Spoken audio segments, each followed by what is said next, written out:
வாங்க, இன்னைக்கு நாம ஒரு ரொம்பவே சுவாரஸ்யமான விஷயத்த பத்தி பார்க்க போறோம். வேத ஜோதிடத்தை வச்சு நம்ம வாழ்க்கையோட சிக்கலான வரைபடத்தை, அதாவது நம்ம ஜாதகத்தை எப்படி புரிஞ்சுக்கிறதுன்னு பார்க்க போறோம். இது வெறும் எதிர்காலத்தை சொல்றத மட்டும் இல்ல, இது நம்மள நாமளே ஆழமா தெரிஞ்சுக்கிறதுக்கான ஒரு பயணம். ஒரு நிமிஷம் யோசிச்சு பாருங்களேன், உங்க லைஃபுக்குன்னு ஒரு மேப் இருந்தா எப்படி இருக்கும்? உங்க பலம் என்ன, பலவீனம் என்ன, என்னென்ன சவால்கள் வரும்னு எல்லாமே அதுல குறிக்கப்பட்டிருந்தா, வேத ஜோதிடத்தை பொறுத்த வரைக்கும் உங்க ஜாதகம் அப்படி ஒரு பர்சனல் மேப் தான். இன்னும் சிம்பிளா சொல்லணும்னா, உங்க ஜாதகம்ங்கிறது நீங்க இந்த உலகத்துல பிறந்த அந்த கரெக்ட் டைம்ல வானம் எப்படி இருந்துச்சோ அதோட ஒரு போட்டோ தான். ஒவ்வொரு கிரகமும் எந்த இடத்துல இருந்துச்சுங்கிறது உங்க குணம், உறவுகள், வாழ்க்கைன்னு எல்லாத்த பத்தியும் ஆழமான ரகசியங்களை சொல்லும் நம்பப்படுது. சரி, வாங்க இன்னும் கொஞ்சம் டீப்பா பாப்போம். இப்போ நீங்க பாக்குறீங்களே, இது மாதிரி சில அடிப்படை தகவல்கள்ல இருந்து தான் ஒரு ஜாதகமே உருவாகுது. இந்த தகவல்களை வச்சுதான் ஒருத்தருக்கான தனித்துவமான ஒரு வானியல் வரைபடத்தையே உருவாக்க முடியும். சோ இந்த அனாலிசிஸ்ல நாம என்னென்ன பார்க்க போறோம்னா, முதல்ல உங்க பர்சனாலிட்டியை உருவாக்குற அந்த 3 முக்கியமான கிரகங்கள், அப்புறம் உங்க வாழ்க்கையோட டைம் லைன், இப்போ நீங்க ஃபேஸ் பண்ற கஷ்டங்கள் என்ன, உங்களுக்குள்ள ஒளிஞ்சிருக்கிற சூப்பர் பவர்ஸ், கடைசியா இந்த மொத்த மேப்போட உண்மையான அர்த்தம் என்னன்னு விரிவாக பார்க்க போறோம். சரி, ஆரம்பிக்கலாமா? முதல்ல உங்க ஆளுமையோட அஸ்திவாரம், அந்த 3 முக்கியமான கிரகங்களை பத்தி பார்க்கலாம். இதுதான் நீங்க யாருங்கிறத முடிவு பண்ற அடிப்படை விஷயங்கள். இங்க பாருங்க, இந்த 3 தான் உங்க பர்சனாலிட்டியோட கோர். உங்க லக்னம் துலாம் அப்படின்னா நீங்க உலகத்தை எப்படி பார்க்கறீங்க, எப்பவுமே ஒரு பேலன்ஸ் தேடுவீங்க. அடுத்து உங்க ராசி கும்பம், இது உங்க மனசையும் உணர்வுகளையும் குறிக்குது. அதனால நீங்க ரொம்ப இண்டிபெண்டண்டா யோசிச்சு முடிவெடுப்பீங்க. கடைசியா உங்க சூரியன் மிதுனத்துல இருக்கு. இது உங்களுடைய உள்நோக்கம், அதாவது உங்க சோல்.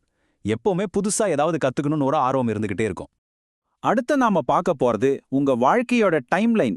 வேத ஜோதிடத்துல இத தசா சிஸ்டம்னு சொல்லுவாங்க.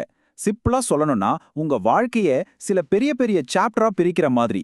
ஒவ்வொரு கிரகமும் ஒரு குறிப்பிட்ட காலம் உங்களை வழிநடத்தும். ஒவ்வொரு காலகட்டமும் ஒரு புது அத்தியாயம் மாதிரி இருக்கும். இந்த டைம் லைன் உங்க லைஃப் ஸ்டோரியே சொல்லும் பாருங்க. 2002 வரைக்கும் ராகு தசை. அப்போ லைஃப் கொஞ்சம் குழப்பமா, திடீர்னு சில விஷயங்கள் நடக்கிற மாதிரி இருந்திருக்கலாம். அதுக்கப்புறம் 2018 வரைக்கும் குரு தசை. இது ஒரு உள் வளர்ச்சி காலம். உங்களை நீங்களே புரிஞ்சுக்க ஆரம்பிச்சிருப்பீங்க. இப்போ நீங்க சனி தசையில இருக்கீங்க. ஆமா, இது கொஞ்சம் கடின உழைப்பு, டிசிப்ளின் தேவைப்படுற காலம். ஆனா பயப்படாதீங்க, அடுத்த வரப்போற புதன் தசை உங்க கரியர்ல ஒரு பெரிய வளர்ச்சியை கொடுக்கும்னு சொல்லுது. சரி, இப்போ நீங்க இருக்கிற இந்த சனி மகாதசைய பத்தி கொஞ்சம் டீப்பா பார்க்கலாம். இது உங்க வாழ்க்கை கதையில ஒரு முக்கியமான டர்னிங் பாயிண்ட். இந்த பீரியட்ல நீங்க இந்த மாதிரியான பிரச்சனைகளை சந்திக்க வாய்ப்பு இருக்கு. வேலையில ஒரு திருப்தி இல்லாம இருக்கலாம், முன்னேற்றம் ரொம்ப மெதுவா இருக்கலாம், பண கஷ்டம், அப்புறம் மன அழுத்தம். முக்கியமா ஒண்ணு புரிஞ்சுக்கோங்க, இந்த ஜாதகப்படி இதெல்லாம் கிரகங்களோட தாக்கம் தான், உங்க திறமை குறைபாடு கிடையாது. சனி கிரகத்தை பத்தி ஒரு பவர்ஃபுல்லான விஷயம் சொல்லுவாங்க. முதல்ல நான் உன்னை சோதிப்பேன், அப்புறம் நிரந்தரமா உனக்கு வெகுமதி கொடுப்பேன்னு.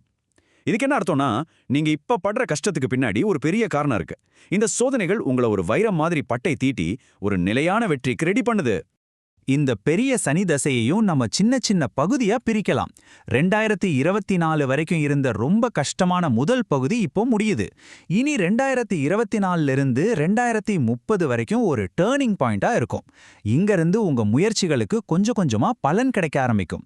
2030க்கு அப்புறம் நீங்க பட்ட கஷ்டத்துக்கான உண்மையான ரிவார்ட்ஸை நீங்க அனுபவிக்க ஆரம்பிப்பீங்க.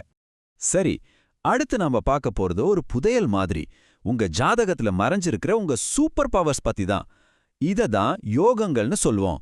சில ஸ்பெஷல் கிரக சேர்க்கைகள் உங்களுக்குள்ள சில தனிப்பட்ட திறமைகளை இது ரொம்ப இன்ட்ரெஸ்டிங்கான ஒரு விஷயம் பாருங்க. உங்க ஜாதகத்துல மாளவிய, ராஜ, கஜகேசரின்னு ரொம்ப சக்தி வாய்ந்த யோகங்கள் இருக்கு. இதெல்லாம் என்ன சொல்லுதுன்னா, வாழ்க்கையோட பிற்பகுதியில உங்களுக்கு பெரிய வெற்றி, நல்ல ஸ்டேட்டஸ், தலைமை பண்பு எல்லாம் கிடைக்கும்னு சொல்லுது. ஆனா அதே சமயம் தரித்திர யோகம்னு ஒன்னும் இருக்கு. இது ஆரம்ப காலத்துல பண போராட்டங்களையும் தாமதங்களையும் கொடுக்கும். இங்க பாருங்க, இந்த கம்பேரிசன் தான் உங்க லைஃபோட மொத்த கதையும் ஒரே வரியில சொல்லுது. ஒரு பக்கம் தரித்திர யோகம் ஆரம்பத்துல கஷ்டங்களையும் தாமதங்களையும் கொடுக்குது. இன்னொரு பக்கம் மத்த பவர்ஃபுல்லான யோகங்கள் பிற்காலத்துல ஒரு பிரம்மாண்டமான வெற்றியை உறுதி பண்ணுது. சோ உங்க லைஃப் ப்ளூ பிரிண்டோட மெயின் மெசேஜ் என்னன்னா, தாமதம், ஆனா அதுக்கப்புறம் ஒரு மகத்தான எழுச்சி. சரி, இவ்ளோ தூரம் அனலைஸ் பண்ணிட்டோம். இத வச்சு பிராக்டிக்கலா என்ன பண்ணலான்னு பார்க்கலாம். சும்மா தெரிஞ்சுக்கிட்டா மட்டும் பத்தாது இல்லையா? இந்த சவாலான சனிதசை காலத்தை ஜெயிக்கிறதுக்கு இதோ சில பிராக்டிக்கலான ஸ்டெப்ஸ். 1, ஒரு டிசிப்ளின்டான டெய்லி ரொட்டீனை உருவாக்குங்க. 2, ஒரே ஒரு கரியர் பாதையில முழுசா கவனம் செலுத்தி அதுல விடாமுயற்சியா இருங்க. 3, தனிமையா உணராம நம்பிக்கையான ஒருத்தர்ட்டாவது ரெகுலரா பேசுங்க. 4 ஓவர் திங்கிங்கை கண்ட்ரோல் பண்ண வாக்கிங் மாதிரி ஏதாவது ஒரு பிசிக்கல் ஆக்டிவிட்டியை பழக்கப்படுத்திக்கோங்க. சோ கடைசியா சொல்ல வர்ற ரொம்ப முக்கியமான விஷயம் இதுதான். இந்த ஜாதகங்கிறது உங்க தலையெழுத்து கல்லுல செதுக்குன மாதிரி ஃபிக்ஸ் பண்ணப்படல. இது உங்களுக்கு ஒரு கைடு மாதிரி. உங்க பலன் என்ன, பலவீனம் என்ன, உங்க லைஃப் பாத் எப்படிப்பட்டதுன்னு புரிஞ்சுக்கிறதுக்கான ஒரு பவர்ஃபுல் டூல், அவ்வளவுதான். இந்த முழு அனாலிசிஸ்ல இருந்து கிடைக்கிற ஒரு பவர்ஃபுல்லான ஃபைனல் மெசேஜ் இதுதான். நீங்க ஒரு சாதாரண சிம்பிளான வாழ்க்கைக்காக பிறக்கல. நீங்க ஒரு ஆழமான, அர்த்தமுள்ள, வித்தியாசமான ஒரு வாழ்க்கைக்காக பிறந்திருக்கீங்க. நீங்க சந்திக்கிற ஒவ்வொரு கஷ்டமும் அந்த பெரிய பயணத்தோட ஒரு பகுதி தான். இந்த முழு விளக்கமும் உங்களை ஒரு நிமிஷம் யோசிக்க வைக்கணும். உங்க சொந்த வாழ்க்கையில திரும்ப திரும்ப வர்ற பேட்டர்ன்ஸ் என்ன?